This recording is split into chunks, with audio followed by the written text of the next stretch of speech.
അസ്സലാമു അലൈക്കും വറഹ്മത്തുള്ളാഹി വബറകാതുഹു.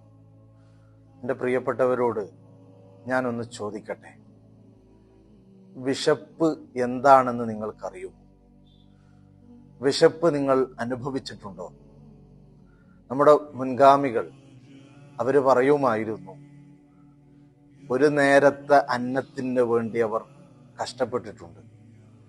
ചായ കുടിക്കുന്ന സമയത്ത് അല്ലെങ്കിൽ കാപ്പി കുടിക്കുന്ന സമയത്ത് വെല്ലം കടിച്ചിട്ടുണ്ട്. കഞ്ഞി വെച്ചിട്ട് കഞ്ഞിയുടെ വെള്ളം കൊടുക്കുമ്പോൾ ആ കഞ്ഞിവെള്ളത്തിൽ ഒന്നോ രണ്ടോ വറ്റ് കിട്ടിയാൽ അതുകൊണ്ട് ആശ്വസിക്കുന്നവർ,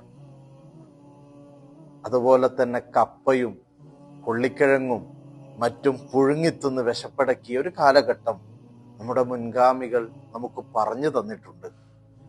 പക്ഷെ ഇന്ന് വിശപ്പറിയാത്ത ന്യൂജൻ സമൂഹത്തിനിക്ക് അത് വെറും കെട്ടുകഥകളായിരിക്കാം, അല്ലെങ്കിൽ വിശ്വസിക്കാൻ പറ്റാത്ത തരത്തിലുള്ള ഒരു അവസ്ഥയായിരിക്കാം. കാരണം ഇന്നത്തെ 90-ന് ശേഷമായാലും 2000-നായാലും അതിനിങ്ങോട്ടായാലും പട്ടിണി എന്ന് പറയുന്നത് അനുഭവപ്പെടുന്ന ഒരു അവസ്ഥയിലല്ല. അല്ലാഹു ബറക്കത്തിനിയും നൽകി അനുഗ്രഹിക്കട്ടെ.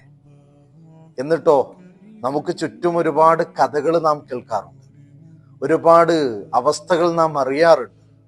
ഇപ്പോ ഫലസ്തീനിൽ ഓരോ ദിവസവും മരിച്ചു വീഴുന്നത് യുദ്ധകാരണം എന്ന് പറയാമെങ്കിലും ബോംബ് വർഷിച്ചതിന്റെ പേരിൽ മാത്രമല്ല, മിസൈലിന്റെ ആക്രമണത്തിലല്ല, മറിച്ച് വിശന്ന് വലഞ്ഞുകൊണ്ടാണ്. 7 വയസ്സുള്ള ഒരു കുഞ്ഞുമോൻ മരണപ്പെട്ടപ്പോ ആ മകന്റെ തൂക്കമുണ്ടായിരുന്നത് ഏകദേശം 4.5 കിലോനാണ്. ചിന്തിച്ചു നോക്കി, 7 വയസ്സുള്ള കുഞ്ഞ് വിശന്ന് വലഞ്ഞു മരണപ്പെട്ടു പോയി. ഇങ്ങനെ ദിവസം വിശന്ന് മരിക്കുന്നവരുടെ എണ്ണം പെരുകി വരികയാണ്. ഭക്ഷണത്തിന്റെ പാത്രവുമായി അവര് വളരെ പ്രതീക്ഷയോടെ പല ഭാഗങ്ങളിൽ ഇങ്ങനെ കൈനീട്ടി നിൽക്കുകയാണ്.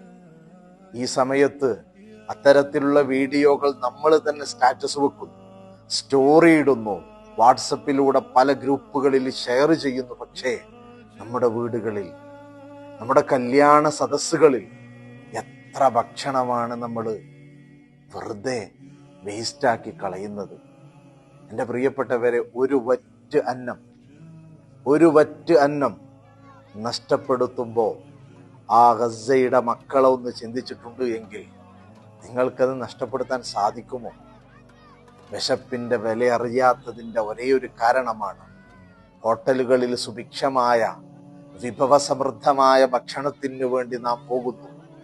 എന്നിട്ടോ നമുക്ക് വേണ്ട ഭക്ഷണങ്ങൾ കഴിക്കുന്നു, ബാക്കി ടേബിളിലും പാത്രത്തിലും വേസ്റ്റായിട്ട് മാറ്റുന്നു.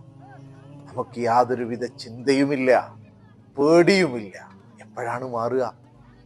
ഫലസ്തീനിലെ മക്കളെ, വിശന്ന് വലഞ്ഞ് മെലിഞ്ഞുട്ടിയ മക്കളെ നാം എപ്പോഴും ചിന്തിക്കണം, അവരെ കുറിച്ചൊന്ന് ഓർക്കണം. പ്രിയപ്പെട്ടവരെ, നമ്മുടെ ഉമ്മമാര് ഭക്ഷണം ഉണ്ടാക്കി തരുമ്പോൾ, നമ്മുടെ ഭാര്യമാര് ഭക്ഷണം ഉണ്ടാക്കി തരുമ്പോൾ, നമ്മുടെ വീടുകളിൽ ഭക്ഷണം നമുക്ക് വിളമ്പി തരുമ്പോൾ, ആ ഭക്ഷണത്തിന് അല്പം ടേസ്റ്റ് കുറയുമ്പോൾ ദേഷ്യം പിടിച്ചിട്ട് അത് കഴിക്കാതെ പുറത്തു പോയി ഹോട്ടലിലും മറ്റും ഭക്ഷണം കഴിക്കുമ്പോൾ ചിന്തിക്കണം, നമുക്ക് വേണ്ടി കഷ്ടപ്പെടുന്നവരാണ് നമ്മുടെ ഉമ്മ, നമ്മുടെ ഭാര്യ. അവര് ഭക്ഷണമാക്കിയിട്ട് അതിന്റെ പ്രതിഫലമായിട്ട് നിങ്ങളുടെ അടുത്തൊന്നും അവർ ആഗ്രഹിക്കുന്നൊന്നുമില്ല. ആ ഭക്ഷണം തന്നതിന് അവരോട് എന്തെങ്കിലും ഒരു പ്രത്യുപകാരം നിങ്ങളിൽ നിന്ന് പ്രതീക്ഷിക്കുന്നൊന്നുമില്ല.